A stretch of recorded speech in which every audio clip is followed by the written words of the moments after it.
Patsy Pogue and her 2 goats, Marvin Smith III and his donkey, Bill Kokenauer with his lambs, and Linda Donahue with her monkey were other winners, along with Beverly and Harlan Henryson and their cage of rabbits.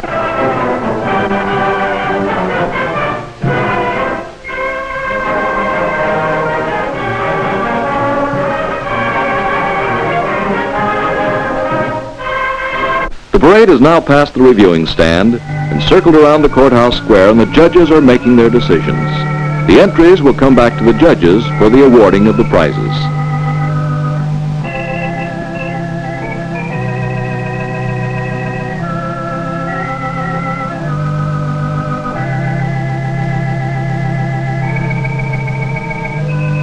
Say, there's Max Hansen with his big camera getting some pictures for the Nevada Evening Journal.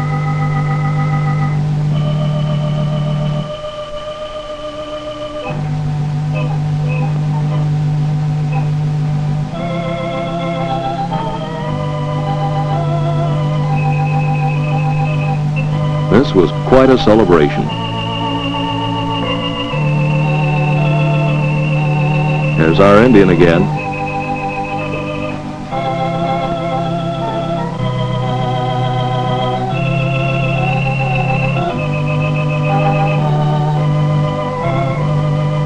These are the winners in the short-haired dog division: Susan Hobart, Joan Countryman, and Donna Ambrose.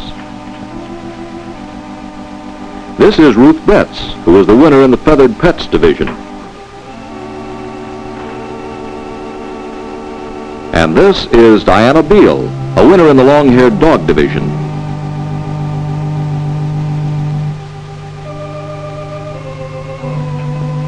Now we're going to get a picture of them all here.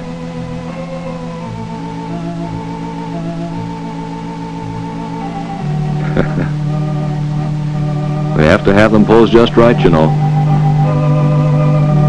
And they're just about ready. If we can get the pets to stand still.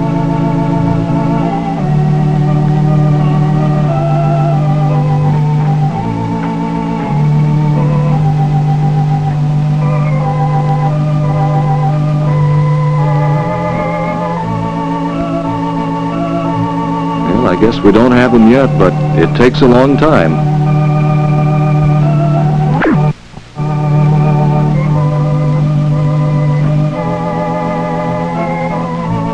And everybody is having lots of fun, talking with their neighbors and just strolling around.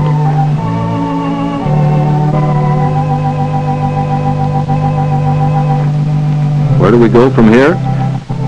The parade of the men with their Centennial whiskers and clothing, and the sisters of the Swish with their Centennial dresses from years gone by, was held on Wednesday, June 17th, with the awarding of prizes to both the men and the women.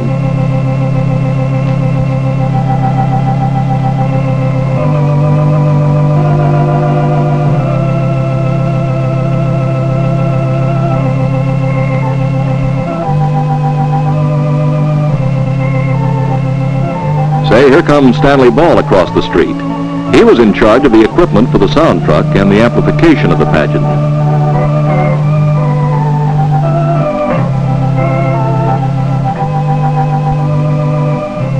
This is a good shot of a really good fellow who did a lot of work in helping make the Centennial a success, Mert Coover, who was chairman of the program committee.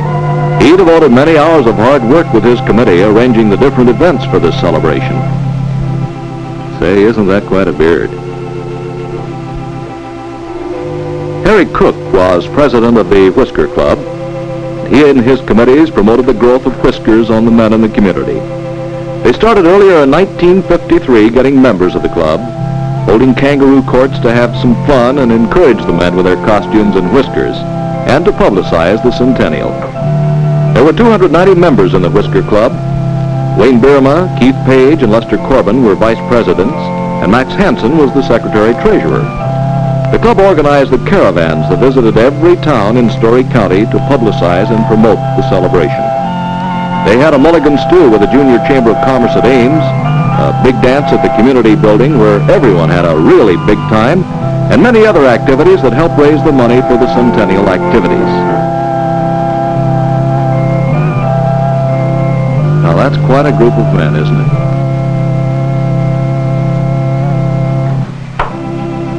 Some of those beards took a long time to grow. How do you like that top hat there? And there's another.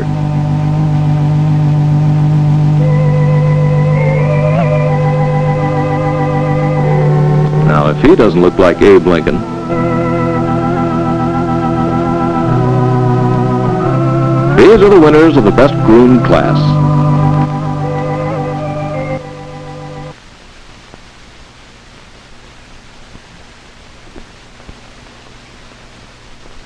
Yes, there you are.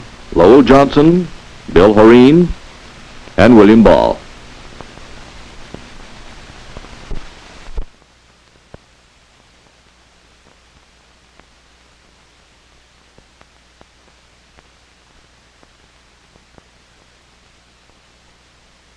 Henry Boleyn, C.F. Wilson, and Chris Thompson were the winners in the scrubbiest beard class.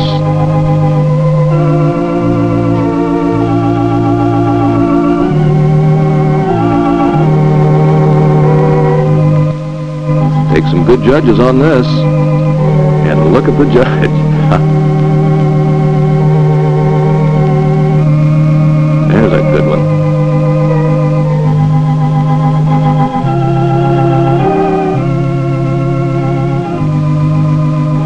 They're all being applauded.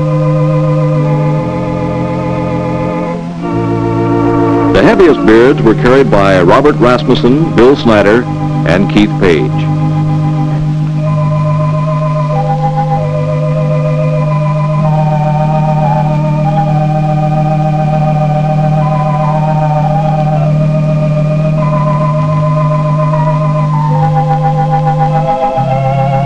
Spread out. Make it look like a crowd.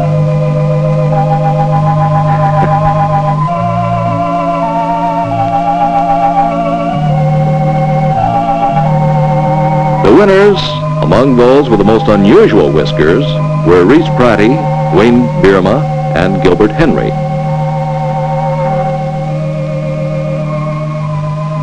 And he's taking a big bow.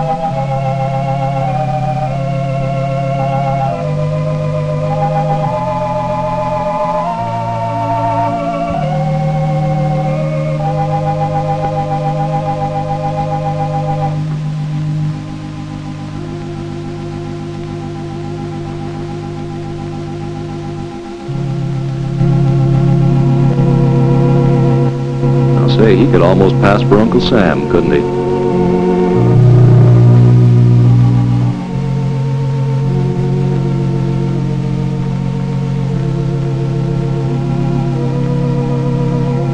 Yes, the judges had an awful tough time making a decision on these beards. You can see that. A lot of good ones.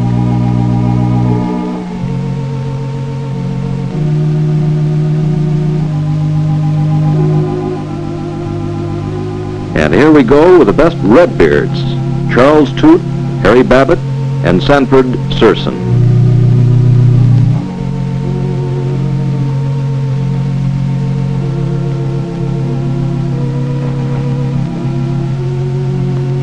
E.A. Hilleman, Jack Slemons, and Floyd Bales had the best white beards.